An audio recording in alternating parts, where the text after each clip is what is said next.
नमस्कार दोस्तों, आप देख रहे हैं एच नॉवल एक्सप्लेन हिंदी, जहां हम आपको सुनाते हैं वेब नॉवेल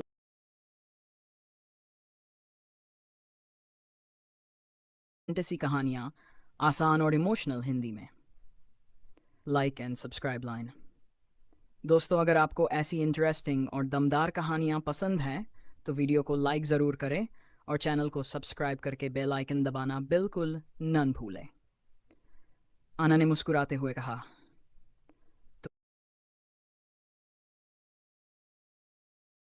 मेरा हाथ पकड़ो और मुझ पर सहारा लो, कीथ ने उससे कहा जब उसने उसे कार से बाहर निकाला।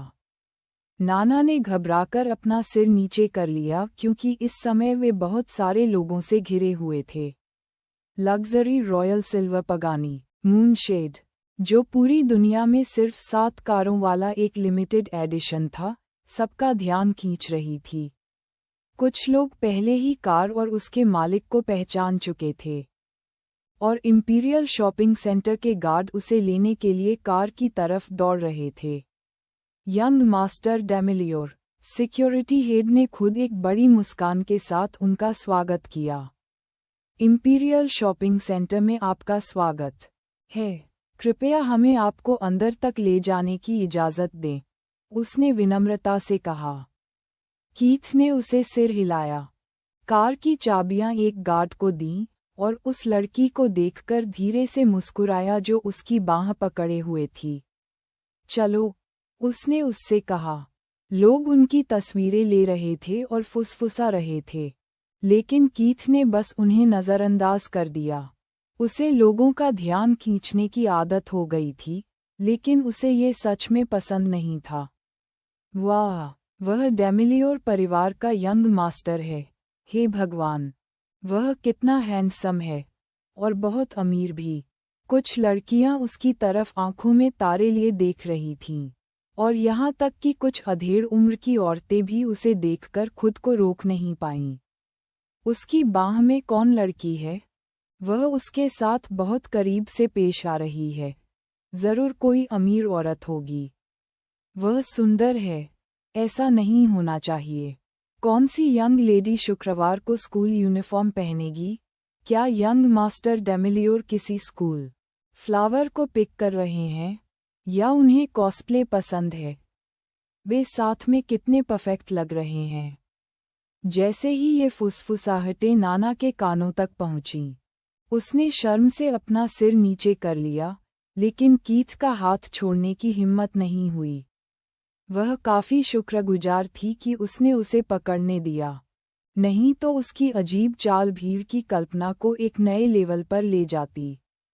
भले ही उसने कहा था कि वह उसे अपनी ऑफिशियल गर्लफ्रेंड के तौर पर नहीं पहचानेगा, लेकिन वह लोगों के सामने उसके साथ रहने से नहीं कतराया। लेकिन ये समझने वाली बात थी, सभी यंग मास्टर्स के साथ खूबसूरत लड़कियां होती थीं, और उनकी जिज्ञासा शांत करने के अलावा किसी को भी उन लड़कियों के साथ रिश्ते की परवाह नहीं थी। कीथ एक जाना माना प्लेबॉय था, लेकिन किसी ने भी उसके सामने या उसके पीछे उसे इस बारे में कुछ कहने की हिम्मत नहीं की।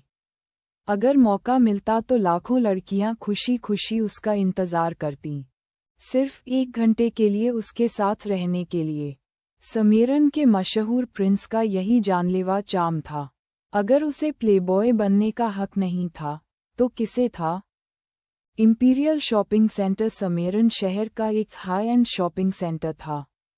यह वह जगह थी जहां सिर्फ अमीर लोग ही शॉपिंग कर सकते थे, क्योंकि यहाँ मौजूद सभी ब्रांड दुनिया के सबसे लग्जरी ब्रांड थे।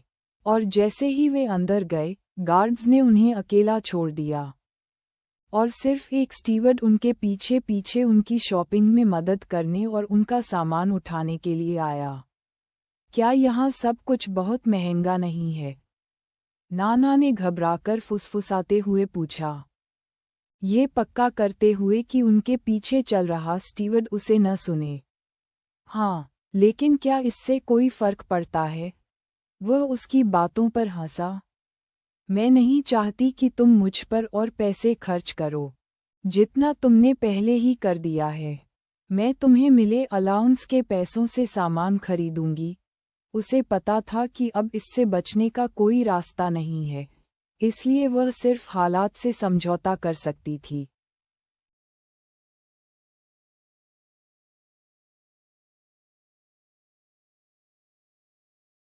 तुम्हारी मर्जी, कीथ ने उसकी बातों पर सिर हिलाया, जिससे वह बहुत खुश हुई, और आखिरकार उसे आराम महसूस हुआ। हालांकि, जैसे ही वह उसे वैलेंटिनो स्टोर में खींचकर ले गया, नाना हैरान रह गई।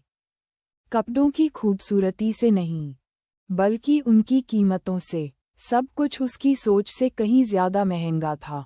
स्टोर में सबसे सस्ती ड्रेस की कीमत भी 3000 एनआर थी। ये ध्यान देने वाली बात थी कि नेरिस दुनिया की सबसे मजबूत करेंसी में से एक थी, और नेथेरिया देश में एक परिवार की औसत इनकम 40,000 नेरिस से कम थी। इसलिए सिर्फ एक ड्रेस के लिए 3000 एनआर उसे बहुत ज्यादा लग रहे थे। स्टोर के असिस्टेंट उस खूबसूरत लड़की के बारे में काफी उत्सुक थे जो यंग मास्टर डेमिलियोर के साथ आई थी। वे सालों से स्टोर में काम कर रहे थे, लेकिन उन्होंने पहले कभी उसे अपनी मां और बॉडीगार्ड के अलावा किसी और महिला को अपने साथ स्टोर में लाते हुए नहीं देखा था। और जिस तरह से वह उस लड़की के लिए कपड़े चुन रहा था, उससे साफ था कि उनके बीच काफी करीबी रिश्ता था। हमने पहले ही काफी कपड़े खरीद लिए हैं। जब कीथ उसे जरा कपड़ों के स्टोर में खींचकर ले गया, तो नाना ने चिंता से कहा। वे सभी फॉर्मल कपड़े थे। चलो यहाँ से कुछ कैजुअल कपड़े खरीदते हैं। वह शैतानी से हंसा। छोटी लड़की को अब अपने दिल में अच्छा महसूस नहीं हो रहा था। कीथ ने उसके लिए वैलेंटिनो की 10 सबसे अच्छी ड्रेस चुनी थीं, और हर ड्रेस की कीमत 6000 एनआर से ज्यादा थी। जैसा कि उसने कहा था, उसने अपने महीने के खर्च के लिए मिले पैसों से उनका पेमेंट किया, और सिर्फ 20 मिनट में। उसने अपनी 16 साल की जिंदगी में कभी भी कपड़ों पर इतना पैसा खर्च नहीं किया था। समरान का राजकुमार जरा स्टोर में उससे लगभग 40,000 एनआर खर्च करवाने के बाद भी नहीं रुका।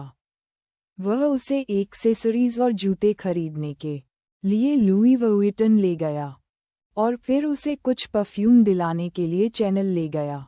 कीथ, प्लीज, उसने उससे विनती की जब उसने देखा कि वे कार्टियर आउटलेट की तरफ जा रहे हैं। वह जानती थी कि यह महिलाओं के लिए सबसे लग्जरी घड़ी ब्रांड में से एक था, और वह जानती थी कि कीथ उस स्टोर के अंदर जो घड़ी चुनेगा, उसकी कीमत कम से कम इतनी नहीं होगी। 1 लाख नेरी। उसने सुबह मिले 10 लाख नेरी में से 1/4 पहले ही खर्च कर दिए थे, और उसका दिल और पैसे बर्बाद नहीं करना चाहता था। जब कीथ ने उसे ऐसा करते देखा तो वह मुस्कुराया। वह जानता था कि वह ऐसी लड़की नहीं थी जो पैसे के पीछे भागती हो। वह स्वभाव से बहुत सीधी सादी थी, लेकिन उसे इस तरह से परेशान करना जरूरी था क्योंकि उसे ये लाइफस्टाइल अपनाना था। उसकी भविष्य की पर्सनल असिस्टेंट के तौर पर उसे एक शानदार पर्सनैलिटी अपनानी होगी ताकि वह उसके साथ गैदरिंग और दूसरे इवेंट्स में जा सके। उसे लोगों से डील करते समय उन पर हावी होना था, और अमीर लोगों से डील करने में एक शानदार स्टाइल एक ज़रूरी हिस्सा था।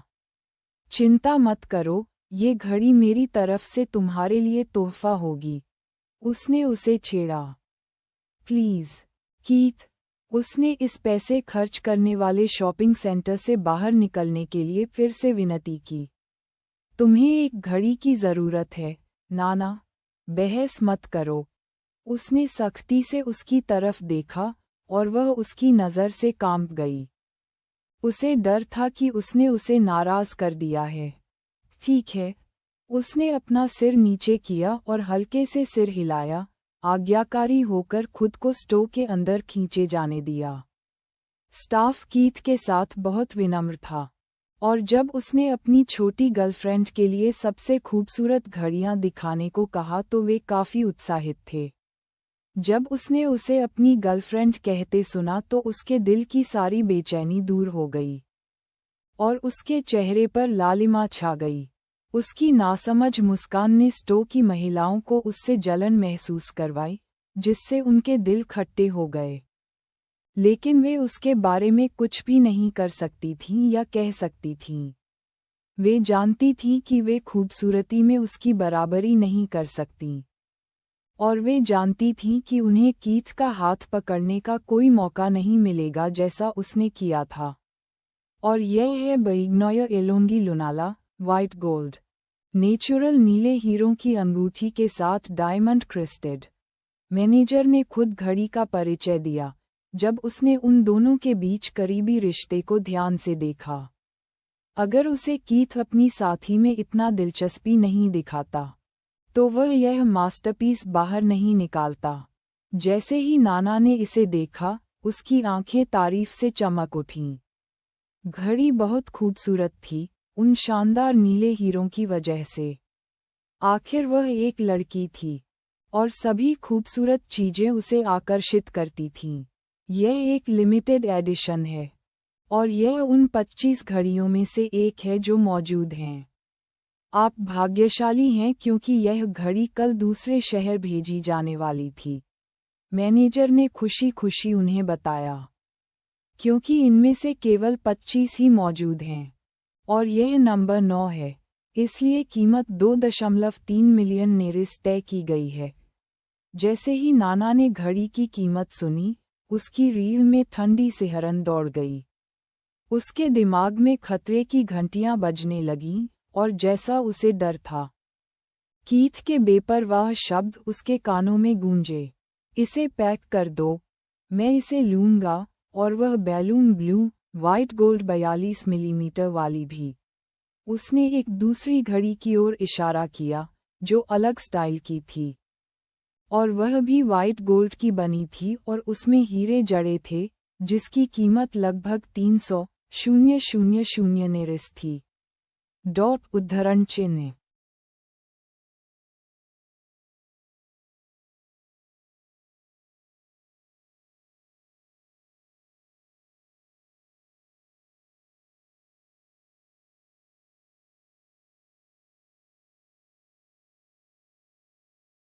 बहुत बढ़िया पसंद है, यंग मास्टर डेमिलियोर। मैनेजर अपनी मुस्कान नहीं रोक पाया जब उसने उस कमीशन के बारे में सोचा जो उसे अभी किए गए बिजनेस से मिलने वाला था। और मैं चाहता हूं कि उनकी पीठ पर एक नाम प्रिंट हो। कैसेंड्रा फ्रॉस्टलाइन फॉन्ट में। नाम है नाना।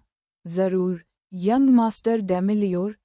मैनेजर दोनों घड़ियां पीछे के कमरे में वर्कशॉप में ले गया, और 15 मिनट बाद दोनों घड़ियों के साथ वापस आया, जिनके पीछे नाना का नाम लेजर से उकेरा गया था। कीथ ने बैलून ब्लू घड़ी ली और उसे नाना की बाईं कलाई पर पहना दिया। ये तुम पर अच्छी लग रही है। उसने संतुष्टि में सिर हिलाया, लेकिन सच में यह नहीं पूछा कि उसे ये पसंद आए या नहीं। कुल बिल है। मैनेजर ने बैगनोय एलोंगी घड़ी पैक की और पैकेज कीथ को दे दिया। इसे स्वाइप करो। कीथ ने बिल की तरफ देखा भी नहीं और मैनेजर को अपना ब्लैक कार्ड दे दिया। उसे बीच में ही रोक दिया, और उन्हें देख रहे सभी लोगों को जिंदगी की नाइंसाफी पर आह भरने पर मजबूर कर दिया।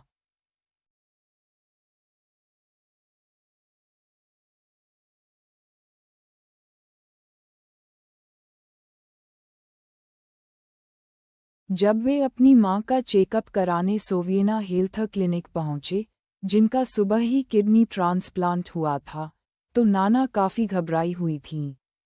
जब कीथ ने उसे बताया कि उसकी मां अब हॉस्पिटल में नहीं है, तो वह काफी परेशान हो गई। लेकिन जब उसे पता चला कि उसने पहले ही उसे सोवियना हेल्थ क्लिनिक में ट्रांसफर करने का इंतजाम कर दिया है, जो देश के सबसे मशहूर प्राइवेट हॉस्पिटलों में से एक था, तो उसके दिल की शुक्रगुजारी को शब्दों में बयां नहीं किया जा सकता था। वह अपनी नासमझ सी मुस्कान के साथ मुस्कुराई और उसकी आंखों से आंसू बहने लगे। और उसे शांत करने के लिए कीथ को उसे गले लगाना पड़ा। और जब वे शॉपिंग सेंटर में खरीदारी कर रहे थे, तब तक उसकी मां का ऑपरेशन सफलतापूर्वक हो चुका था। और अब वह क्लिनिक के सबसे अच्छे वार्ड में आराम कर रही थी। अब वह एक अमीर लड़की की तरह कपड़े पहने हुए थी, हल्का मेकअप किया हुआ था और बहुत खूबसूरत लग रही थी। क्लिनिक में घुसते समय उसने कीथ का हाथ छोड़ने की हिम्मत नहीं की। स्टाफ और आने जाने वाले लोगों की नज़रें उन दोनों पर थीं और हर कोई मन ही मन सोच रहा था कि वे एक दूसरे के साथ कितने परफेक्ट लग रहे हैं। वह एक गरीब लड़की थी जिसने पहले कभी अपनी शक्ल सूरत पर ज्यादा ध्यान नहीं दिया था और सिर्फ कपड़ों में एक छोटे से बदलाव ने उसकी सारी खूबसूरती को बाहर ला दिया, जिससे वह बिल्कुल अलग इंसान लग रही थी। वह पहले से ही इतनी खूबसूरत थी कि लोग उससे जलते थे और उसकी तारीफ करते थे। लेकिन अब हालात पहले से कहीं ज्यादा गंभीर थे। मिस्टर डेमिलियोर, एक खूबसूरत नर्स जो बहुत ही एलिगेंट और विनम्र थी, उनके पास आई और उन्हें ग्रीट किया। मेरा नाम मेगन है और मैं आपकी गाइड रहूंगी। कीथ ने उसे देखकर मुस्कुराया, जिससे उसके गोरे गाल शर्म से लाल हो गए और उसने अनजाने में अपनी नज़रें नीचे कर लीं क्योंकि उसके दिल की धड़कन अजीब तरह से तेज हो गई थी। हे भगवान, यह मेरी जिंदगी का सबसे हैंडसम लड़का है, उसके अंदर की लड़की मन ही मन चिल्लाई। नाना ने नर्स के व्यवहार में आए बदलाव को नोटिस किया जब कीथ ने उसे देखकर मुस्कुराया और उसने अनजाने में कीथ का हाथ और कसकर पकड़ लिया। डॉक्टर एथन कहाँ हैं? उसने विनम्रता से पूछा। वह अभी ऑपरेशन थिएटर में है। वह अच्छी तरह से ट्रेंड थी और उसकी नज़रें पड़ने पर घबराहट होने के बावजूद उसने अपनी कोई अजीब हरकत नहीं दिखाई। उन्होंने आपको रिसीव न कर पाने के लिए माफ़ी मांगी है और वादा किया है कि जैसे ही वह फ्री होंगे आपको अपने ऑफिस में चाय पर बुलाएंगे। मुझे कॉफ़ी पसंद है। कीथ हल्के से हंसा और अपना सिर हिलाया। हम जानना चाहेंगे कि क्या मिस डोलोरिस स्मिथ अब जाग गई हैं? वह आधे घंटे पहले जाग गई थीं और अभी एक नर्स उनके कमरे में उनके साथ है, उन्हें कंपनी दे रही है।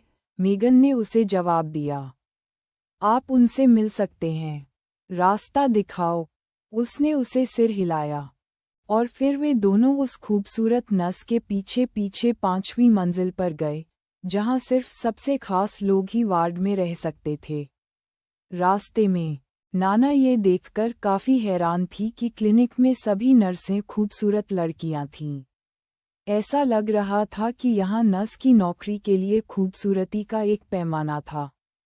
और जिस बात ने उसे और भी ज्यादा हैरान किया वह ये थी कि उनमें से ज्यादातर बहुत छोटी थीं। और अजीब बात ये थी कि उन्होंने जो स्क्रब पहने थे उनके रंग अलग अलग थे। कीथ समझ गया था कि उसके मन में क्या चल रहा है जब उसकी जिज्ञासु आंखें सभी नर्सों को देख रही थीं, और जैसे ही वे 5वीं मंजिल पर पहुंचे उसने उसे कुछ डिटेल्स बताईं। क्लिनिक में नीले रंग के स्क्रब पहने हुए नर्सें मेडिकल स्टूडेंट्स हैं, जूनियर और फाइनल ईयर के, जो अनुभव पाने और माहौल से परिचित होने के लिए यहाँ पार्ट टाइम काम करती हैं। बाकी सभी नर्सें अच्छी पढ़ी लिखी हैं। उनके पास नर्सिंग में डिप्लोमा है और उनके स्क्रब उनकी सीनियरिटी के हिसाब से हैं। सबसे सीनियर नर्सें सफ़ेद स्क्रब पहनती हैं और हमने उन्हें आसपास इसलिए नहीं देखा क्योंकि वे सभी प्राइवेट वार्ड में बिजी हैं। और नई नर्सें सभी गुलाबी स्क्रब पहनती हैं। ओह, उसे आखिरकार वजह समझ में आ गई और फिर उसने गहरे नीले रंग के स्क्रब को देखा जो मेगन ने पहना हुआ था। मैं समेरन यूनिवर्सिटी के स्कूल ऑफ मेडिकल साइंसेज में फाइनल ईयर की स्टूडेंट हूँ, नर्स ने उसे बताया। वाह! नाना ये सुनकर हैरान रह गई क्योंकि एसएमएस समेरन यूनिवर्सिटी के क्राइटेरिया काफ़ी ऊंचे थे। सिर्फ सबसे बेहतरीन एकेडमिक अचीवमेंट्स वाले स्टूडेंट्स ही उस स्कूल में एडमिशन पा सकते थे। पढ़ाई कैसी चल रही है? आखिरी साल में ज़्यादातर प्रैक्टिकल काम होता है। मुश्किल साल तो बीत गए। अब मैं बस स्कूल अच्छे ग्रेड्स के साथ खत्म करने का इंतज़ार कर रही हूँ ताकि मुझे इस क्लिनिक में हाउस जॉब मिल जाए। उसने नम्रता से मुस्कुराते हुए कहा। मैं तुम्हें शुभकामनाएं देती हूँ। नाना को महसूस हुआ कि इस क्लिनिक में हाउस जॉब मिलना मेगन के लिए बहुत मायने रखता था, और लड़की की विनम्रता देखकर वह उम्मीद किए बिना नहीं रह सकी कि वह सफल होगी। धन्यवाद, मेगन ने मुस्कुराते हुए सिर हिलाया। हम यहाँ हैं, मिस्टर डेमिलियोर। वह उन्हें वार्ड 101 के दरवाजे तक ले गई जहाँ नाना की माँ ठहरी हुई थीं। कृपया एक पल इंतज़ार करें, आपको अंदर बुलाने से पहले मुझे अंदर नर्स से बात करनी है। प्रश्नवाचक चिन्ह उद्धरण।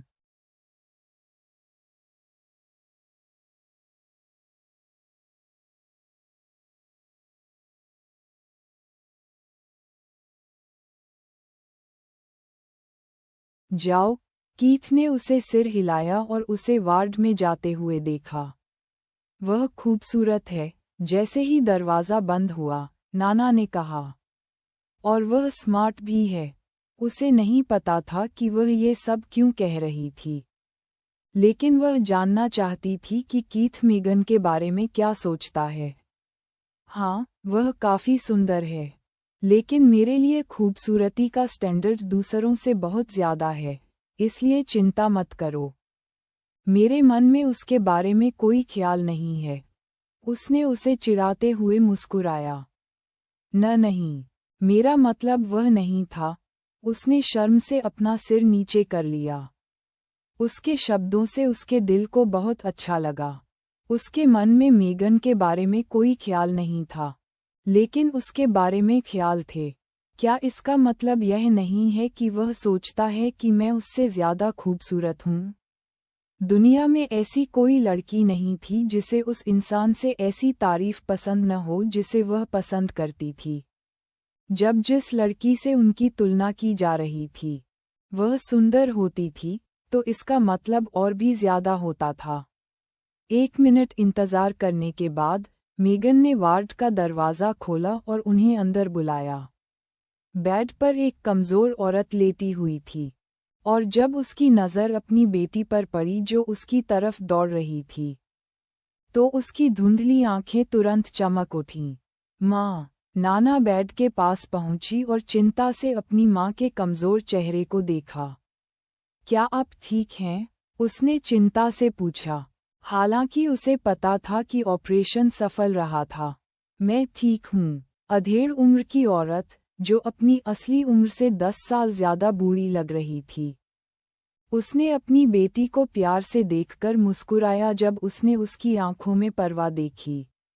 सुबह से उसके मन में बहुत सारे सवाल थे। किसी ने उसे सच में नहीं बताया था कि क्या हो रहा है। और जब ऑपरेशन के बाद उसे होश आया, तो उसका दिल बेचैन था। डोलोरेस ने दुनिया देखी थी और जानती थी कि कुछ भी मुफ्त नहीं मिलता। उसे चिंता थी कि उसकी बेटी ने कोई ऐसा फैसला लिया होगा जिसका उसे बाद में जिंदगी में पछतावा होगा। और उसे काफ़ी हद तक अंदाज़ा था कि उसने क्या किया होगा। हालांकि अपनी मासूम बेटी की साफ आंखों में कोई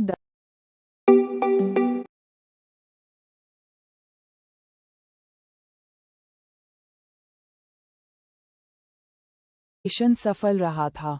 मैं ठीक हूँ। अधेड़ उम्र की औरत, जो अपनी असली उम्र से 10 साल ज़्यादा बूढ़ी लग रही थी, उसने अपनी बेटी को प्यार से देखकर मुस्कुराया जब उसने उसकी आंखों में परवाह देखी।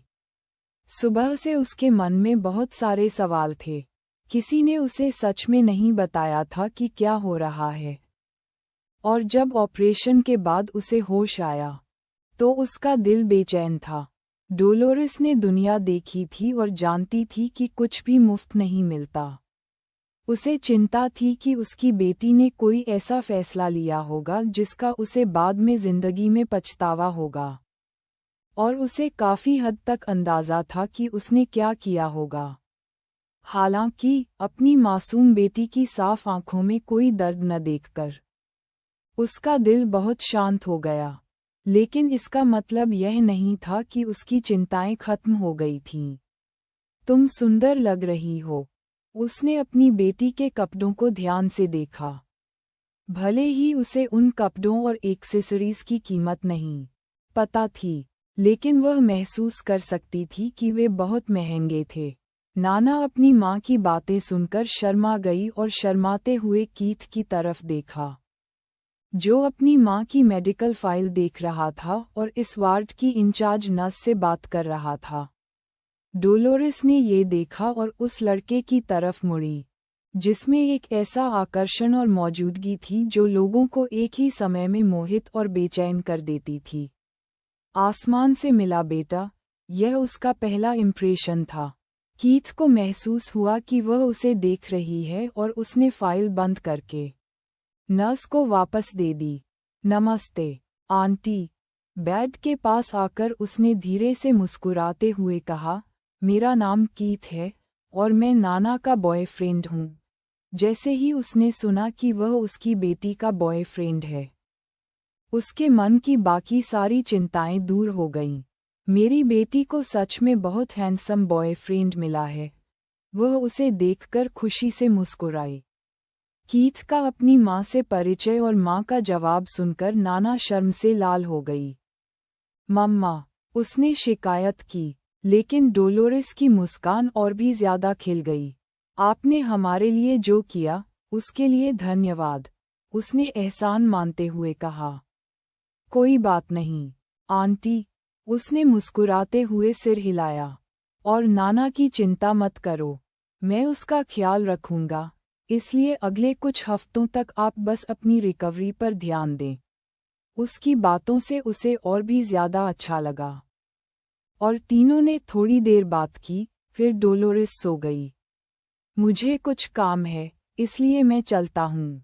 आंटी के साथ रहना, और आंटी मैं शाम को तुम्हें तुम्हारे लेसन के लिए लेने आएंगी। कीथ ने नाना के सिर पर हाथ फेरा और धीरे से बोला। नाना को दुख हुआ कि उसे जाना पड़ रहा है, लेकिन उसने कोई शिकायत नहीं की और आज्ञाकारी होकर सिर हिलाया। अपना ख्याल रखना, वह उसे देखकर मुस्कुराई। तुम भी, उसने उसकी थोड़ी ऊपर उठाई और उसके होठों पर हल्की सी किस की। मैं तुमसे आज रात मिलूंगा, उसने शरारती अंदाज में उसके कान में फुसफुसाया, और नाना का भोला दिल उम्मीद से जोर से धड़कने लगा।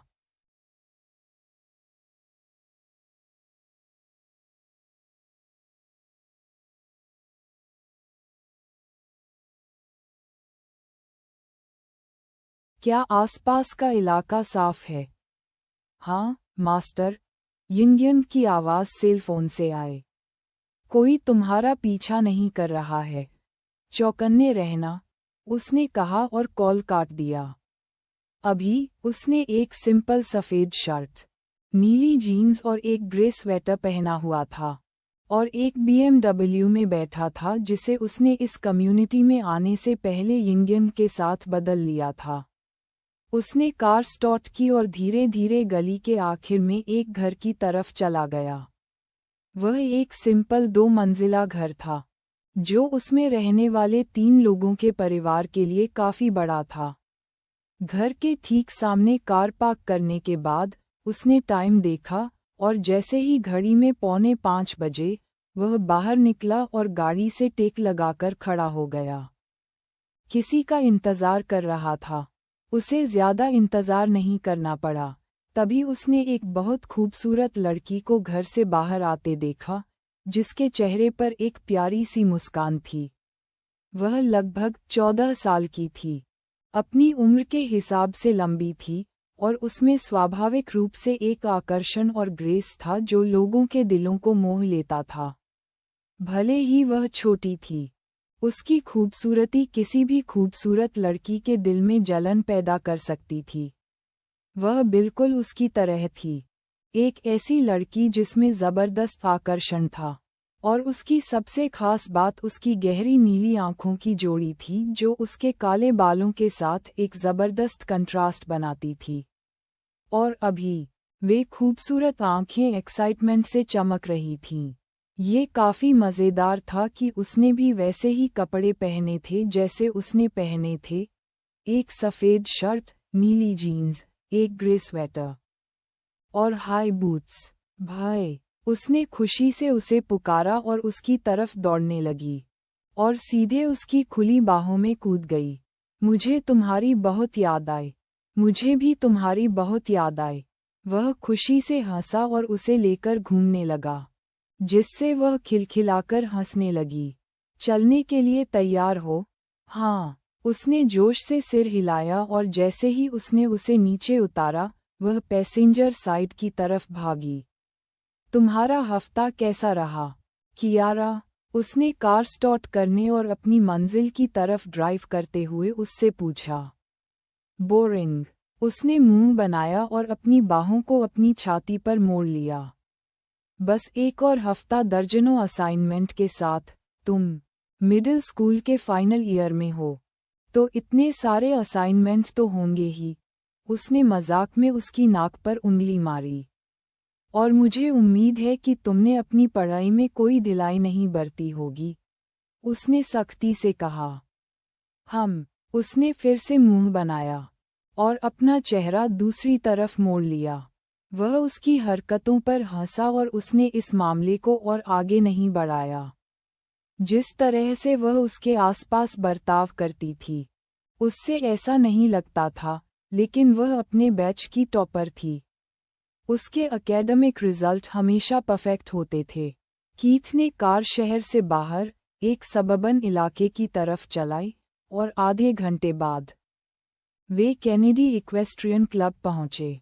ये दिसंबर का महीना था और जैसे जैसे शाम हो रही थी, जब वे क्लब में दाखिल हुए, तो ज्यादातर क्लब मेंबर पहले ही वहां से जा रहे थे।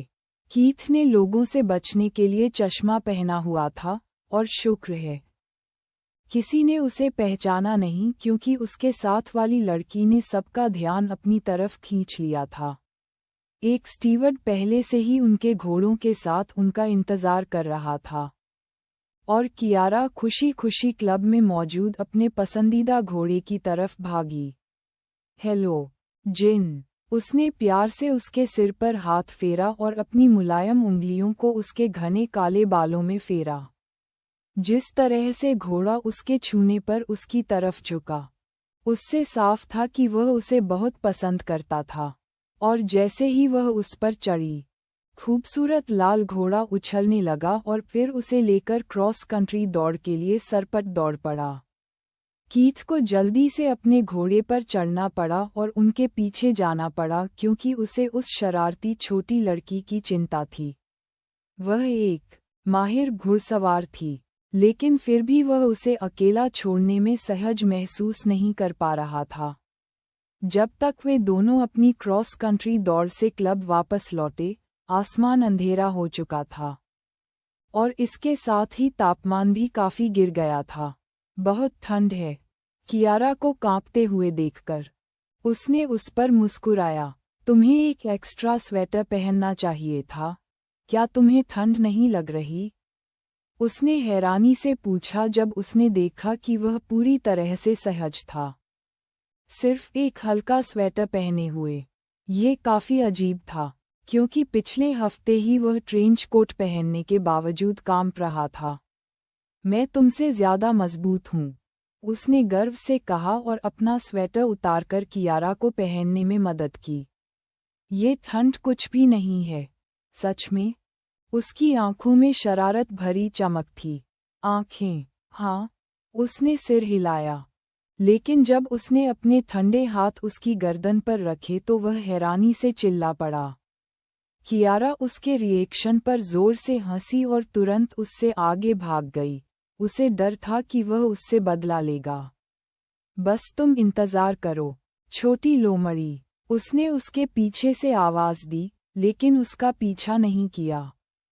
बल्कि उसने अपनी चाल धीमी कर ली और आराम से पार्किंग लॉट की तरफ चलने लगा।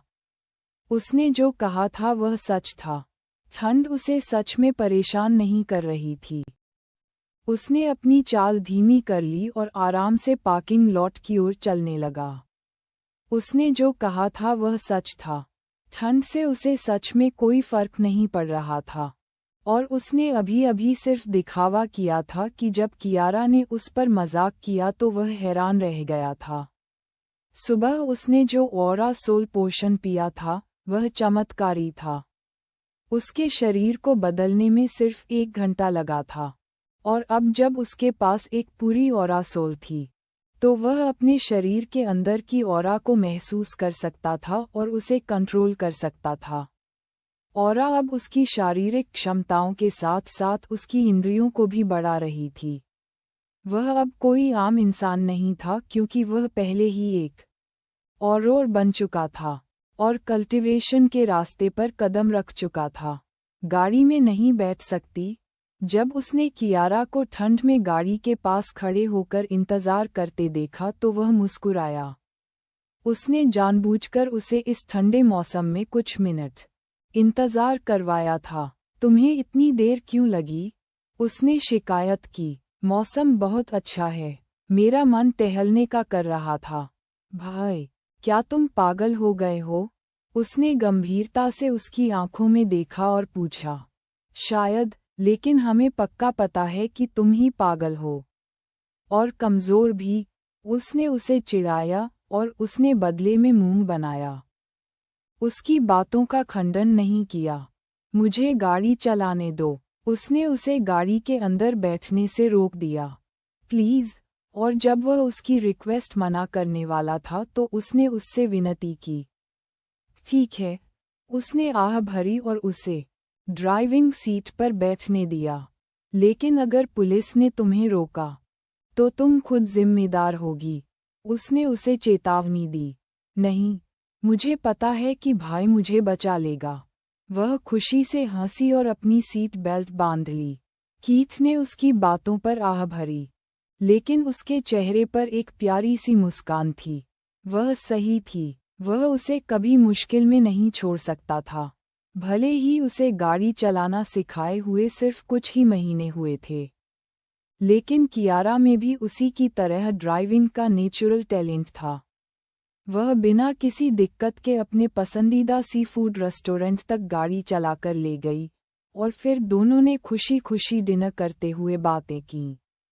कियारा, मुझे तुमसे कुछ कहना है। कीथ ने उसके डिनर खत्म होने का इंतज़ार किया, फिर उस टॉपिक पर बात शुरू की जिसके बारे में वह उससे बात करना चाहता था। हाँ, उसे उसकी आवाज़ में गंभीरता महसूस हुई और उसने सीधे उसकी आंखों में देखा। मैंने अगले 6 सेमेस्टर के लिए ऑटोनॉमस स्टडी के लिए अप्लाई किया है। जब उसने अपनी बात सुनकर उसकी आंखों में उदासी देखी तो उसे बुरा लगा। वह छोटी लड़की समेरन हाई स्कूल में एडमिशन पाने के लिए अपनी पूरी कोशिश कर रही थी, जो समेरन यूनिवर्सिटी का हिस्सा था, ताकि वह रोज कैंपस में उससे मिल सके। लेकिन अब उसका सपना टूट गया था। क्यों? उसने हल्के से पूछा, लेकिन अपनी आवाज़ में उदासी छिपा नहीं पाए। मैं सोमवार से अपना खुद का बिजनेस शुरू कर रहा हूँ, और इसके लिए मुझे पूरा ध्यान देना होगा। लेकिन तुम्हारे पास पैसे की कमी नहीं है, उसने शिकायत की। तुम्हें अचानक बिजनेस शुरू करने की ज़रूरत क्यों पड़ी? कीथ उसकी बातों पर मुस्कुराया। आखिर वह अभी भी बहुत छोटी थी। उसे नहीं पता था कि बाहर की दुनिया कितनी क्रूर है। क्यों? क्या तुम नहीं चाहती कि तुम्हारा भाई अपना नाम कमाए? उसने मजाक में पूछा। क्या तुम्हें अपना नाम कमाने की ज़रूरत है? उसने उस पर आंखें छोटी करके देखा। खैर, वह सही थी। वह पहले से ही बहुत फेमस था।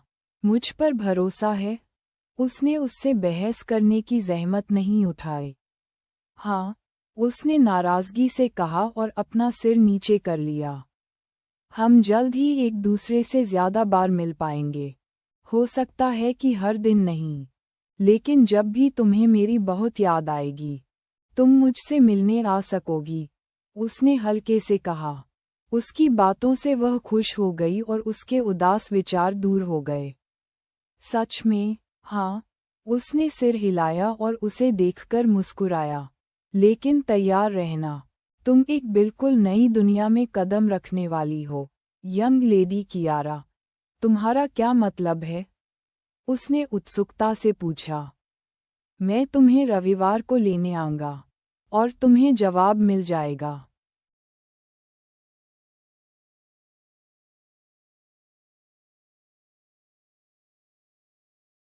डेमिलियोर मैनर में एक मीटिंग रूम के अंदर इस समय 4 लोग बैठे हुए थे और भविष्य की योजनाओं पर चर्चा कर रहे थे। टेबल पर कई फाइलें बिखरी हुई थीं और ठीक बीच में समेरन शहर और उसके आसपास के इलाके का नक्शा रखा था। यंग मास्टर, क्या आप सच में ये ज़मीन खरीदना चाहते हैं?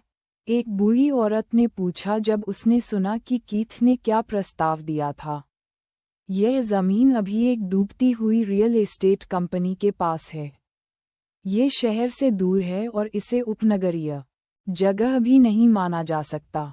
इस ज़मीन की कोई कीमत नहीं है। हमें इसकी ज़रूरत है। कीथ ने बस इतना कहा और उसकी आंखों में देखा। और मैं चाहता हूं कि यह सब सोमवार तक हो जाए। ठीक है। उसने और कुछ नहीं कहा और सिर हिलाया।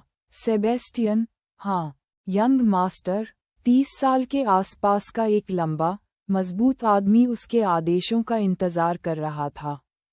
कीथ ने एक मार्कर उठाया और तीनों लोगों की उत्सुक नज़रों के सामने उसने उस जमीन के चारों ओर बॉर्डर बनाया जो समेरन शहर से कुछ मील दूर थी।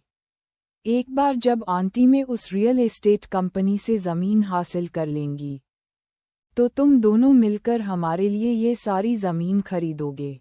अगर तुम्हें बाजार कीमत से ज़्यादा कीमत देनी पड़े तो दो। अगर तुम्हें ज़बरदस्ती करनी पड़े तो करो। मुझे ये सारी ज़मीन चाहिए, उसने गंभीरता से कहा। और वे सब उसे हैरानी से देखने लगे। यंग मास्टर, आंटी में को समझ नहीं आया कि क्या कहें और अनजाने में उन्होंने फिर से उस इलाके को देखा जिसे उसने नक्शे पर मार्क किया था। मार्क किया गया इलाका लगभग 155 km वर्ग था। एक ऐसी ज़मीन जिसकी कीमत लगभग 1 अरब नेरिस होगी। असली समस्या ये थी कि उस ज़मीन की कोई कमर्शियल वैल्यू नहीं थी। यह एक जंगली घास का मैदान था जो सोवाकियन पर्वत श्रृंखला की पहाड़ियों से सटा हुआ था, जिसे 1 सदी से भी ज़्यादा समय से छुआ नहीं गया था। हाँ, यह एक खूबसूरत जगह थी जिसमें टूरिज्म की संभावना थी, लेकिन भविष्य में उन्हें इस ज़मीन पर जो निवेश करना पड़ता वह बहुत ज़्यादा होता और डेमिलियोर परिवार के लिए भी उस लागत को उठाना मुश्किल होता। चिंता मत करो, आंटी में, कीथ ने उसे देखकर मुस्कुराया। बस ये ज़मीन जितनी जल्दी हो सके ले लो। 27 जनवरी से पहले ये हमारी नई कंपनी के नाम पर होनी चाहिए। उस दिन क्या होने वाला है? इतने समय से चुप बैठा बूढ़ा आदमी आखिरकार अपनी जिज्ञासा रोक नहीं पाया। एक खबर आएगी जो समेरन शहर का भविष्य बदल देगी, उसने रहस्यमयी तरीके से कहा। लेकिन उन्हें और कोई जानकारी नहीं दी। क्या तुम्हें पक्का यकीन है कि तुम ये करना चाहते हो? बूढ़ा आदमी चिंतित नहीं लग रहा था, लेकिन फिर भी उसने पूछा। हाँ, अंकल सीज़र, कीथ ने हाँ में सिर हिलाया, ये देखकर कि वह पक्का इरादा कर चुका है। उन्होंने कुछ नहीं कहा। कीथ की पर्सनल नेटवर्थ अभी 2.2 बिलियन नेरिस थी। इसमें से 1.6 बिलियन लिक्विड एसेट्स थे। उसे 16 साल की उम्र में 1 बिलियन नेरिस मिले थे और वह पैसा हमेशा उसके लिए अपना खुद का बिजनेस शुरू करने और अपनी काबिलियत साबित करने के लिए था। सिस्टम से मिले 500 मिलियन उसके मौजूदा प्लान में मदद करने के लिए एक बड़ा बोनस था। और इन दोनों ज़मीनों को खरीदने के बाद भी उसके पास 500 मिलियन से ज़्यादा नेरिस के लिक्विड एसेट्स बचेंगे। भविष्य की जानकारी के साथ उसके बिजनेस में फेल होने का कोई चांस नहीं था। ये बस एक चीटिंग थी और वह इसका अपनी पूरी क्षमता से फ़ायदा उठाने वाला था। जिस ज़मीन को वह 1 बिलियन नेरिस में खरीदने वाला था, उसकी कीमत फरवरी के आखिर तक 10 गुना बढ़ जाएगी और भविष्य में इससे होने वाला प्रॉफिट उससे भी ज़्यादा होगा। लेकिन उस प्रॉफिट को सिर्फ पैसे के हिसाब से कैलकुलेट नहीं किया जा सकता था। दूसरी ज़मीन भी सोने की खान थी। उसे इस बात की परवाह नहीं थी कि वह उस डूबती हुई कंपनी की किस्मत चुरा रहा है। अगर चीजें उसके दखल के बिना आगे बढ़तीं, तो वह डूबती हुई कंपनी आने वाले महीनों में सिर्फ किस्मत की वजह से बहुत बड़ी बन जाती। लेकिन अब उनका कोई भविष्य नहीं था। मैं अभी काम पर लग जाता हूँ। सेबेस्टियन अपनी सीट से उठा और मीटिंग रूम से निकलने से पहले कीथ को झुककर प्रणाम किया। आंट में भी अपने काम की ज़रूरी फाइलें लेकर चली गईं। उसके पास बहुत काम था और अगले कुछ हफ्ते उसके लिए मुश्किल होने वाले थे। लेकिन डेमिलियोर परिवार की सदस्य होने के नाते वह इसके बारे में कभी शिकायत नहीं करेगी। आपके क्या निर्देश हैं, यंग मास्टर? जैसे ही उसकी छोटी पत्नी और बेटा कमरे से बाहर गए, सीज़र ने पूछा। वह डेमिलियोर एस्टेट का हेड बटलर था और उसका परिवार सदियों से डेमिलियोर परिवार की सेवा कर रहा था।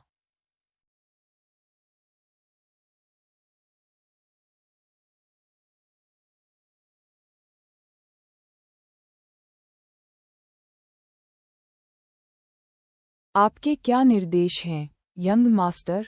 जैसे ही उसकी छोटी पत्नी और बेटा कमरे से बाहर गए, सीज़र ने पूछा। वह डेमिलियोर एस्टेट का हेड बटलर था और उसका परिवार सदियों से डेमिलियोर परिवार की सेवा कर रहा था। और सीज़र सिर्फ एस्टेट का हेड बटलर ही नहीं, बल्कि शैडो गार्ड्स का हेड भी था जो डेमिलियोर परिवार की रक्षा करते थे। उसके हाथों में बहुत ज़्यादा शक्ति थी और वह डेमिलियोर परिवार के इंफॉर्मेशन नेटवर्क को कंट्रोल करता था। इसके अलावा वह बहुत शक्तिशाली कल्टीवेटर था और उसी ने यिंगियन को कीथ की परछाई बनने के लिए ट्रेन किया था। कीथ टेबल से उठा और सोफे की ओर चला गया। बूढ़ा आदमी उसके पीछे पीछे आया और उसके बगल में बैठ गया। उसके निर्देशों का इंतजार करने लगा और यिंगियन हमेशा की तरह अपने मास्टर के पीछे ध्यान से खड़ी थी, चुपचाप लेकिन तैयार। रविवार दोपहर को चेयरमैन एंजेलिनी के साथ अपॉइंटमेंट फिक्स करो। मैं उनसे मिलने जाऊंगा और उनकी सेहत के बारे में पूछूंगा, कीथ ने बूढ़े आदमी की आंखों में देखकर कहा। ये शब्द सुनकर सीज़र ने माथे पर शिकन डाली। उसे काफी हद तक अंदाजा था कि कीथ क्या करना चाहता है, लेकिन यह एक खतरनाक खेल था जो डेमिलियोर परिवार का वारिस खेलना चाहता था। कुछ दशक पहले किसी भी डेमिलियोर या एंजेलिनी को एक दूसरे की एस्टेट में जाने के लिए अपॉइंटमेंट की ज़रूरत नहीं पड़ती थी, लेकिन अब दोनों परिवारों के बीच खून का झगड़ा था। भले ही वे युद्ध में न हों, कीथ का बूढ़े आदमी एंजेलिनी से मिलने का फैसला कई दबी हुई बातों को सामने लाने वाला था। इसके अलावा डेमियन एंजेलिनी से संपर्क करो, उसे कियारा के अस्तित्व के बारे में बताओ और जब वह स्थिति समझ जाए तो उसे मुझसे संपर्क करने के लिए कहो। डेमियन एंजेलिनी से संपर्क करना आसान काम नहीं था, लेकिन सीज़र ने इस समस्या के बारे में कुछ नहीं कहा। वह एक काबिल आदमी था और उसके पास इसे करने का तरीका था। यंग मास्टर, आपके पिता उसकी मौजूदगी को राज रखना चाहते थे। बूढ़े आदमी ने उसे अपने पिता से किए गए वादे की याद दिलाई। मेरे पिता गलत थे और उनके फैसलों की वजह से ही हमारे दोनों परिवारों में सब कुछ गलत हुआ है। कीथ ने बूढ़े आदमी को घूर कर देखा। वादा मेरी छोटी बहन की रक्षा करने का था और मैं उसकी रक्षा करूंगा, उसने पक्के इरादे से कहा।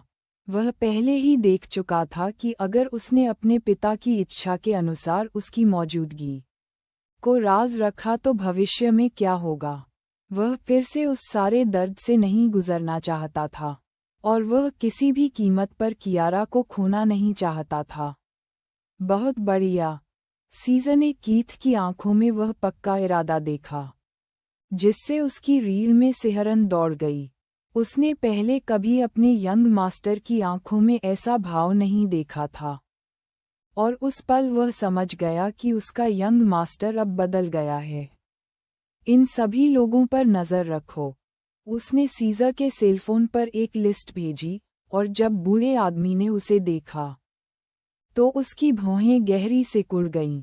उस लिस्ट में डेमिलियोर कंसोर्टियम के कुछ सबसे ज़रूरी लोगों के नाम थे, और उनके नाम या तो भ्रष्ट के रूप में या उनके दुश्मनों द्वारा उनके बिजनेस में लगाए गए जासूसों के रूप में मार्क किए गए थे। वह कुछ नामों से परिचित था और उसका इंफॉर्मेशन नेटवर्क पहले से ही उन पर नज़र रखे हुए था। लेकिन उस लिस्ट में जितने नाम उसने सोचे थे, उससे कहीं ज़्यादा थे। और अगर वे नाम सच में वैसे ही निकले जैसा कि यहाँ लिस्ट में था, तो डेमिलियोर परिवार को भविष्य में बहुत नुकसान उठाना पड़ेगा। ये सब कन्फर्म करने के बाद कार्रवाई करने की ज़रूरत नहीं है। अभी के लिए बस सबूत इकट्ठा करो, और जब सही समय आएगा तो मैं तुम्हें उनसे निपटने के लिए गो दूंगा। हमें दुश्मन को ये पता नहीं चलने देना चाहिए कि वे खेल हार गए हैं। सीज़र पूछना चाहता था कि उसे ये जानकारी कहाँ से मिली, लेकिन उसने चुप रहना ही ठीक समझा। उसका काम अपने मास्टर की सेवा करना था, न कि उनके रहस्यों के बारे में जानना।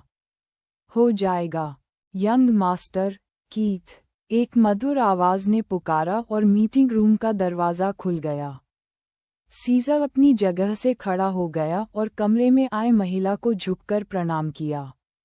वह महिला कोई और नहीं, डेमिलियोर कंसोर्टियम की मौजूदा चेयरमैन, स्वर्गीय माइकल डेमिलियोर की पत्नी और कीथ की मां थीं। उनमें डेमिलियोर परिवार की सभी खास निशानियां थीं। वो ऊंची गाल की हड्डियां, गहरी भूरी आंखें, और वो मनमोहक काले बाल। और भले ही वह 40 साल की थी, वह 20-25 साल की लड़की से ज़्यादा उम्र की नहीं लगती थी। ऐसा लगता था जैसे वह समय में जम गई हो, और कीथ को हमेशा वह उतनी ही खूबसूरत याद थी। बेशक, उसे ये भी पता था कि वह ऐसी क्यों दिखती थी। वह कोई आम इंसान नहीं थी बल्कि एक कल्टीवेटर थी, और वह काफ़ी ताकतवर थी। माँ, कीथ ने उसे देखकर मुस्कुराया और अपनी सीट से खड़ा हो गया, जिससे उसकी माँ उसे गले लगा सके और उसके माथे पर किस कर सके। तुम्हारा दिन कैसा रहा? उसने उत्साह से पूछा। आज का दिन काफ़ी घटनाओं वाला था। मैंने सुना है कि तुमने सुबह एक नई कंपनी रजिस्टर की है। क्या? मेरा बेटा आखिरकार कुछ जिम्मेदारियां लेने को तैयार है। उसने अपनी भौहें उठाईं और फिर मीटिंग टेबल पर रखी सभी फाइलों और मैप पर नज़र डाली।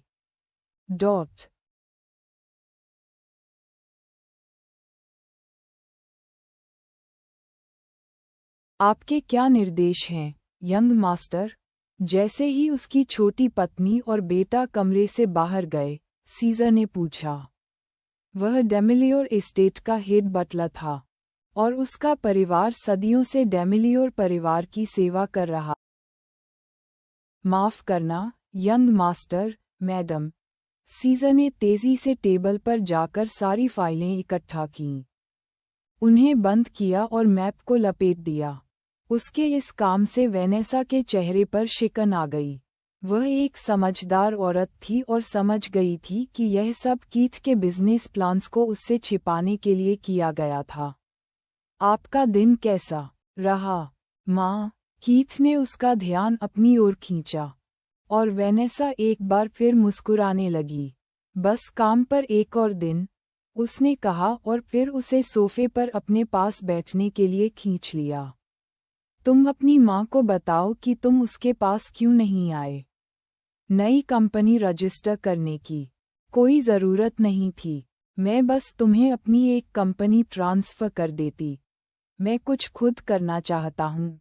जैसे ही उसकी माँ ने उसके शब्द सुने, उसके चेहरे पर शिकन आ गई। कीथ, हमारे पास जो कुछ भी है, वह तुम्हारा है। अगर तुम इसका इस्तेमाल नहीं करोगे और इसका ख्याल नहीं रखोगे, तो कौन करेगा? उसकी मुस्कान का अचानक गायब होना और मूड में अचानक बदलाव ने उसके दिल को बेचैन कर दिया। किसने कहा कि मैं हमारे परिवार के रिसोर्स का इस्तेमाल नहीं करूंगा? वह हल्के से हंसा। मैं अपने पास मौजूद हर फायदे का इस्तेमाल करूंगा। चिंता मत करो, बस बात यह है कि मेरे जो प्लान हैं वे हमारे बिजनेस के मौजूदा डेवलपमेंट प्लान से मेल नहीं खाते, और ज़्यादातर इंडस्ट्रीज जिनमें मैं जाना चाहता हूँ वे ऐसी हैं जिनमें हमारा डेमिलियोर कंसोर्टियम अभी शामिल नहीं है।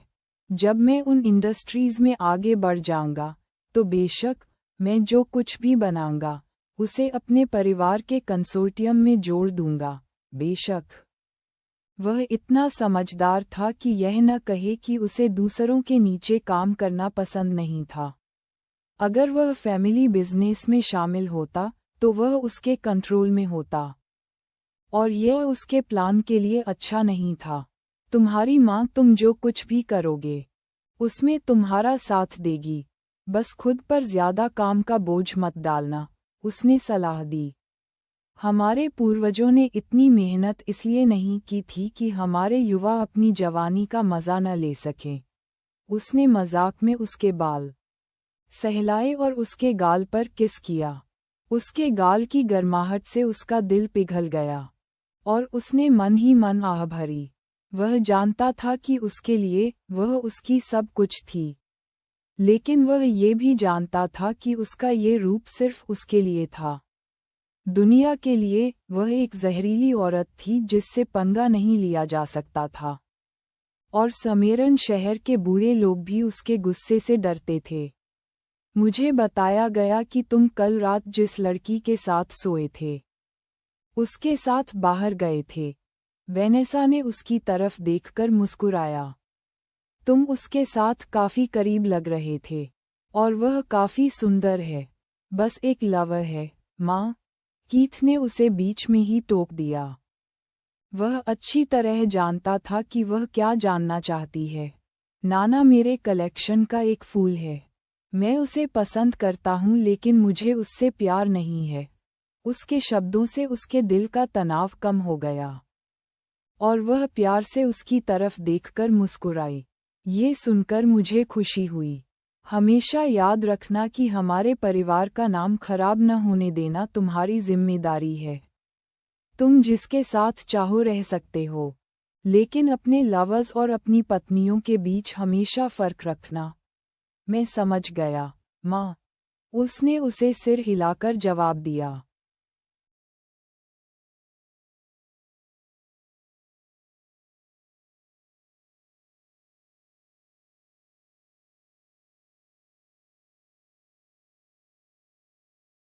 अपनी माँ के साथ उसकी बातचीत कुछ घंटों तक चली। उन्होंने बहुत सारी अलग अलग बातों पर बात की, लेकिन ज्यादातर वेनेसा उसे बिजनेस के बारे में गाइड कर रही थी और उसे शहर के मौजूदा मामलों के बारे में कुछ जानकारी दे रही थी। भले ही उसे पहले से सब कुछ पता था, फिर भी उसने उसे बताने दिया क्योंकि वह उसे अपने बेटे के साथ बिताने वाले समय से वंचित नहीं करना चाहता था। जब उसने आखिरकार सोने का फैसला किया तो कीथ ने 1 और घंटा अपने प्लान पर काम करने और दुनिया के बारे में कुछ जानकारी इकट्ठा करने में बिताया। उसने पहले ही तय कर लिया था कि उसकी यादों में लेखक की सभी कहानियां सच थीं, और जैसे जैसे उसने दुनिया के मामलों पर रिसर्च किया वह और भी गंभीर होता गया। भविष्य में उसके खिलाफ सिर्फ एक दुश्मन नहीं आने वाला था, और उसकी यादों में कुछ किरदारों के पास भगवान जैसी शक्तियां थीं। हालांकि जिस बात ने उसे सबसे ज्यादा परेशान किया वह थी दूसरे संभावित सिस्टम की मौजूदगी। उनसे लड़ना आसान नहीं होने वाला था, लेकिन अच्छी बात ये थी कि उसके दिमाग में सभी कहानियां समय के हिसाब से थीं, और अभी तक जिन किरदारों के बारे में वह जानता था उनमें से कोई भी सामने नहीं आया था। अगले 3 साल काफी शांत रहने वाले थे, और यह उसके लिए मजबूत बनने और ज्यादा शक्तिशाली बनने का सबसे अच्छा समय था। वह एक ऐसा आदमी था जो हर चीज पर राज करना चाहता था, इसलिए उसके लक्ष्य सिर्फ उन डेस्टिनी के बच्चों से निपटना नहीं थे।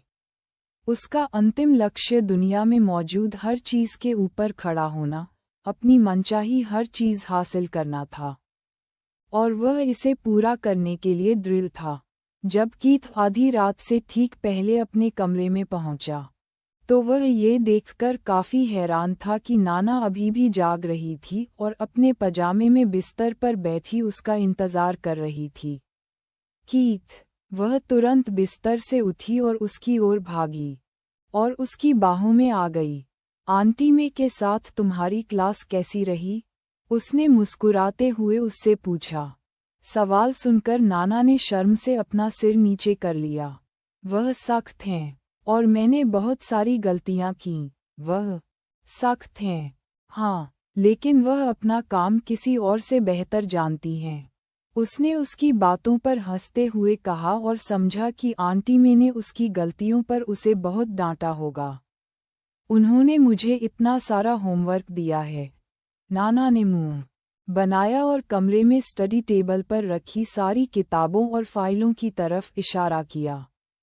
मैंने अभी कुछ खत्म किया है और मुझे लगा कि तुम मेरा इंतजार कर रही थी।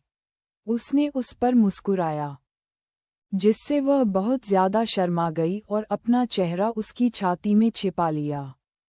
मैं कर रही थी, उसने धीरे से फुसफुसाया। अच्छा, उसने उसका चेहरा ऊपर उठाया, उसके होंठों को चूमा और मन ही मन हंसा जब उसका दिल इतनी जोर से धड़का कि उसे महसूस हुआ। उसके होंठ उसके चुंबन के नीचे कांप रहे थे और उसने अपनी नासमझ स्किल से जवाब देने की कोशिश की, लेकिन बुरी तरह फेल हो गई और उस खुशी में खो गई। नाना को नहीं पता था कि कीथ ने ये कैसे किया, लेकिन कुछ ही मिनटों में वह वैसे ही नंगी थी जैसे वह इस दुनिया में आई थी और बिस्तर पर उसके नीचे लेटी हुई थी। मेरी शर्ट उतारो, कीथ ने उसे ऑर्डर दिया और उसके हाथ अपने आप उसकी शर्ट के बटनों तक पहुंच गए। उसे बटनों के साथ उसकी हड़बड़ी देखना अच्छा लग रहा था और वह अपने हाथों से उसे परेशान करता रहा, जो उसके मुलायम शरीर को सहला रहे थे, जिससे उसका शरीर उसके छूने से कांप रहा था। पिछली रात के कुछ हल्के निशान अभी भी थे और जैसे ही उसने उन्हें छुआ, उसे एक दर्द भरी खुशी महसूस हुई जिससे वह और भी ज्यादा कांपने लगी।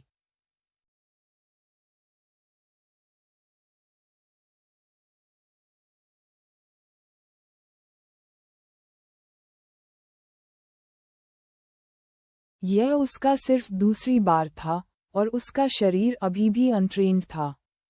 उसे पता था कि समय के साथ वह बिस्तर पर और मजबूत होती जाएगी, जिससे उसकी जिंदगी और ज्यादा मजेदार हो जाएगी। वह इंतजार के लायक थी। वे दोनों एक दूसरे की बाहों में सिमट गए और जल्द ही उसके शरीर की गर्मी ने उसे भी सुला दिया। और उस रात उसे कोई डरावने सपने नहीं आए जो उसे परेशान करते। अपना ख्याल रखना। जाने से पहले उसने हल्के से उसे किस किया और उसकी इस हरकत से बेचारी लड़की शर्म से लाल हो गई। नाना को महसूस हो रहा था कि उसकी माँ की आंखें उसकी पीठ पर गड़ी हुई हैं, लेकिन उसने पीछे मुड़कर देखने की हिम्मत नहीं की और इसलिए उसने खुद को उन किताबों में व्यस्त रखने की कोशिश की जो चाची में ने हवेली छोड़ने से पहले उसे पढ़ने के लिए दी थीं। वह जानती थी कि कीथ ने जानबूझकर उसे उसकी माँ के सामने छेड़ने के लिए किस किया था, और भले ही यह शर्मनाक था, उसे अपने दिल में बहुत अच्छा लगा। छोटी बच्ची, तुम्हें बहुत कुछ समझाना है। डोलोरेस ने कल इस पर ध्यान नहीं दिया था, लेकिन अब जब उसका दिमाग ज्यादा साफ था, तो उसकी मासूम बेटी की अजीब चाल उसकी नज़रों से नहीं बच पाए। एक औरत होने के नाते वह अच्छी तरह जानती थी कि इसका क्या मतलब है, और एक माँ होने के नाते वह थोड़ी चिंतित थी कि ये दोनों लवबर्ड्स थोड़ी ज्यादा तेजी से आगे बढ़ रहे हैं। अरे नहीं! जब उसने अपनी माँ की बातें सुनी तो उसके चेहरे का रंग उड़ गया और वह जानती थी कि वह बहुत बड़ी मुसीबत में है। दूसरी तरफ कीथ शांति से सोवियना हेल्थ क्लिनिक की 5वीं मंजिल के कॉरिडोर से लिफ्ट की तरफ जा रहा था जब उसने अनजाने में आखिरी कमरे की तरफ देखा और वहीं रुक गया। जब वह आज सुबह यहाँ आया था तो उसने ये रास्ता नहीं लिया था और अब महज इत्तेफाक से वह इस घटना के सामने आ गया था। Good morning young master Demilior. कमरे के बाहर तैनात दोनों गार्डों ने उससे विनम्रता से बात की। ये ध्यान देने वाली बात थी कि इस मंजिल पर पर्सनल गार्ड्स को तब तक इजाज़त नहीं थी जब तक कि वार्ड में मौजूद व्यक्ति की कोई बहुत खास पहचान न हो, और कीथ अच्छी तरह जानता था कि ये दोनों क्लिनिक के नहीं थे। क्या पैट्रियार्क लिन ठीक हैं? उसे इस बात पर हैरानी नहीं हुई कि दोनों गार्ड उसे पहचानते थे। अंदर मालकिन आराम कर रही हैं, बड़े गार्ड ने विनम्रता से जवाब दिया। मालकिन। ये सुनते ही कीथ ने भौहें सिकोड़ीं और फिर कुछ जानकारी याद आने पर उसका दिमाग अचानक रोशन हो गया। जिस मालकिन की बात हो रही थी वह कोई और नहीं बल्कि पत्नी थी, लिन हाउतियन की पत्नी, जो लिन ग्रुप ऑफ इंडस्ट्रीज के मौजूदा चेयरमैन हैं, और लिन किंग्यू की मां। वही लड़की जिसकी वजह से उस बुरे सपने में उनका पतन हुआ था। जहां तक इस बात का सवाल है कि वह ये शब्द सुनकर हैरान क्यों थे, तो इसकी वजह ये थी कि मैडम लिन की मौत मुख्य घटनाओं के शुरू होने से कई साल पहले चुपचाप हो गई थी, और अब जब उन्हें याद आया तो वह इस गर्मी के बाद जिंदा नहीं रहने वाली थीं। यह वही गर्मी थी जिसने लिन किंग्यू को हमेशा के लिए बदल दिया। लिन परिवार समेरन शहर के 6 बड़े परिवारों में से एक था, और वे उस लिस्ट में सबसे नए शामिल हुए थे। हालांकि वे ताकत और शोहरत के मामले में डेमिलियोर और एंजेलिनी परिवार से मुकाबला नहीं कर सकते थे, लेकिन वे उतने ही अमीर थे।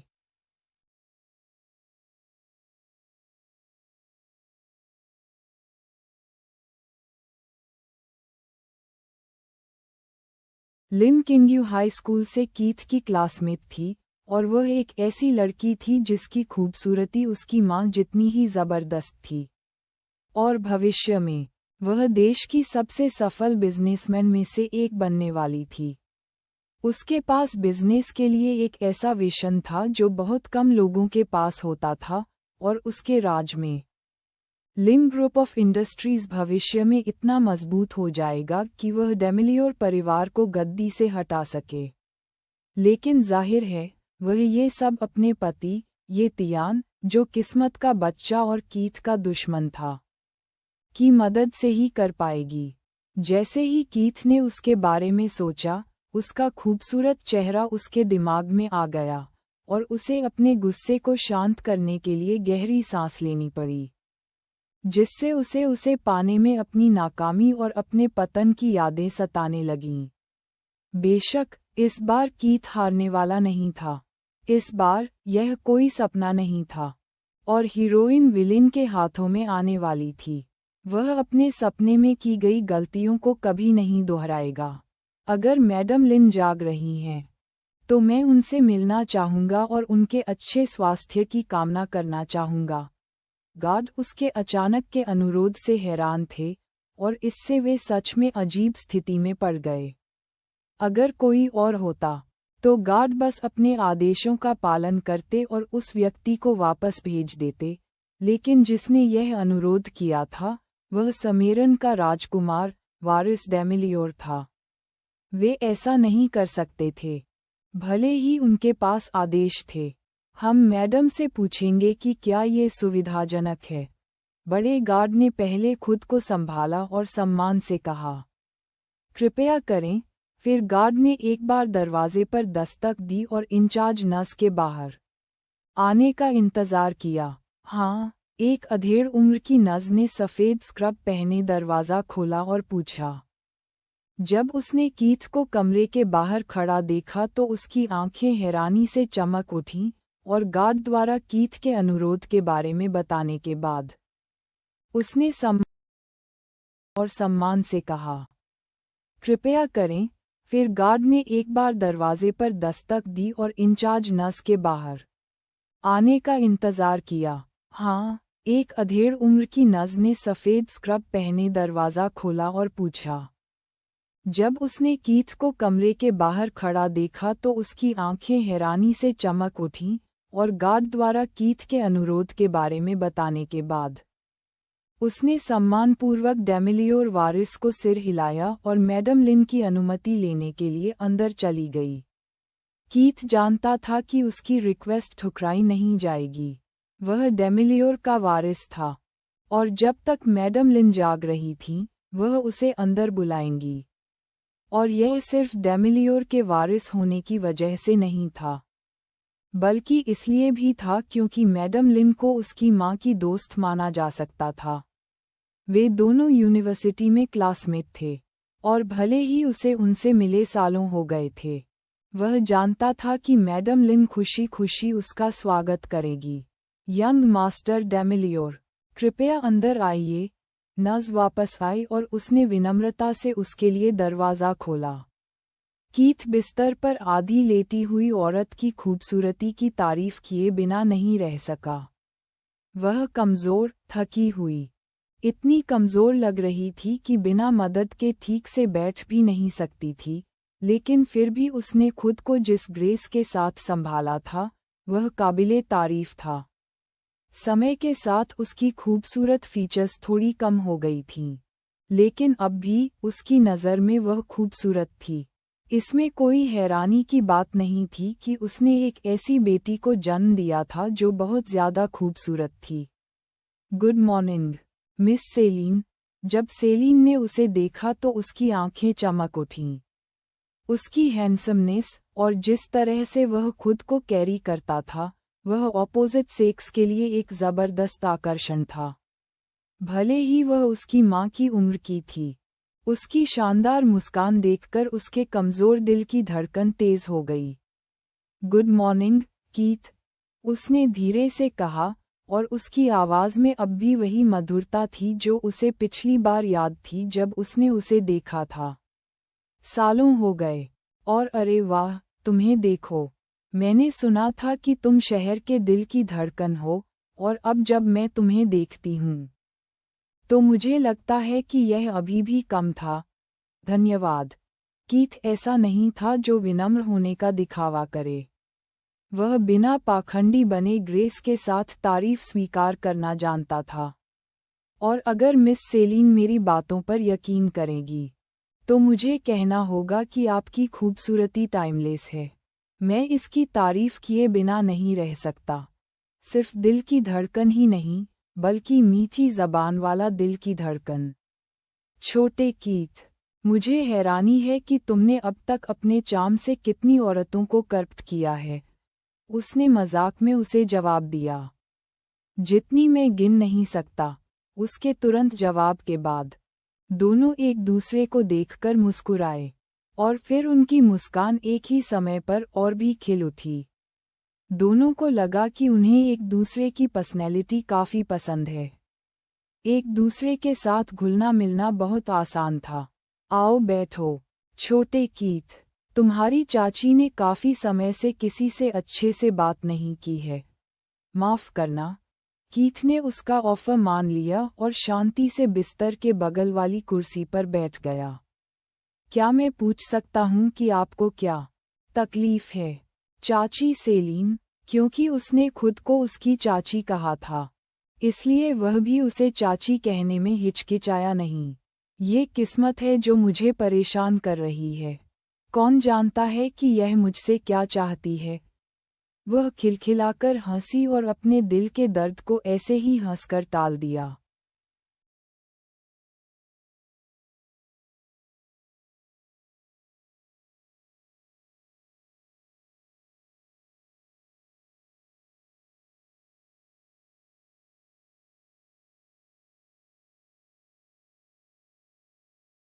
लेकिन कीथ समझ गया कि उसका क्या मतलब था। किसी को नहीं पता था कि उसे क्या बीमारी थी, सिवाय उसके, किसी को नहीं। जब से सेलीन ने अपनी बेटी को जन्म दिया था, तब से वह कमज़ोर होती जा रही थी। लिन परिवार ने उसे ठीक करने के लिए बहुत पैसा खर्च किया, लेकिन आज तक कोई भी डॉक्टर उसकी बीमारी का सही पता नहीं लगा पाया। लेकिन जिस तेजी से उसकी सेहत खराब हो रही थी, उसके पास जिंदगी के कुछ ही महीने बचे थे। उसकी बीमारी किसी भी मेडिकल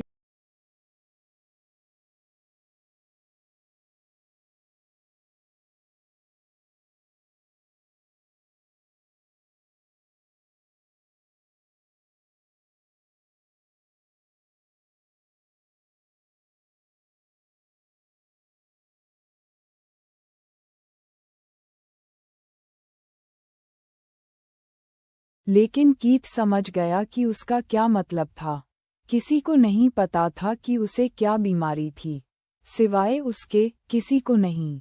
जब से सेलिन ने अपनी बेटी को जन्म दिया था, तब से वह कमज़ोर होती जा रही थी। लिन परिवार ने उसे ठीक करने के लिए बहुत पैसा खर्च किया, लेकिन आज तक कोई भी डॉक्टर उसकी बीमारी का सही पता नहीं लगा पाया। लेकिन जिस तेजी